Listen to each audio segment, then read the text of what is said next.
Canadian Prime Minister Justin Trudeau had no apology for his government's call to release 2 human rights activists being detained in Saudi Arabia. Canadians have always expected our government to speak strongly, firmly, clearly and politely about the need to respect human rights at home and around the world. We will continue to do that. Trudeau promised to continue to engage with the Saudis and their allies, but the Saudi foreign minister wasn't having any of it. He accused Canada of intervening in what he described as a national security issue, claiming that the activists had attempted to get sensitive government information. There is no need for mediation. Canada made a big mistake and has to fix it. Canada fully understands what's required from it. Mediation is when there are 2 parties who have demands. In this situation, the mistake has been made by only one party. It was Canada who intervened. This mistake has to be corrected. The value of the Canadian dollar fell on news the Saudis would divest from Canadian stocks and bonds.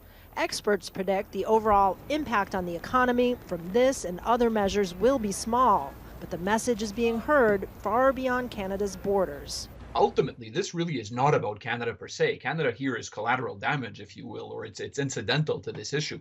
Saudi Arabia is trying to send a very strong and clear message to Western countries, to Europeans in particular: do not criticize us on human rights or you will be penalized. Middle East expert Besma Momani believes domestic Saudi issues are at play.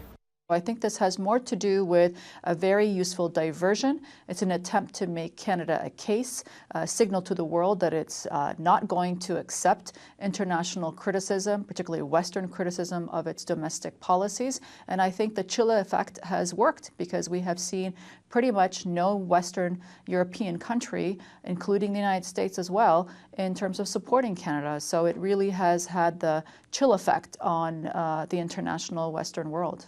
It's hard to gauge how Saudi nationals here in Canada feel about being forced to leave the country because many are reluctant to speak. But we do know that hundreds of Canadian Muslims who are leaving this week to attend the Hajj in Saudi Arabia are worried about how they're going to get home. Saudi Airlines are suspending flights in and out of the country next week, but have promised to find passenger seats on other airlines. But so far, no sign the Saudis and the Canadians are coming together to resolve this dispute. Kristen Salumi, Al Jazeera, Toronto.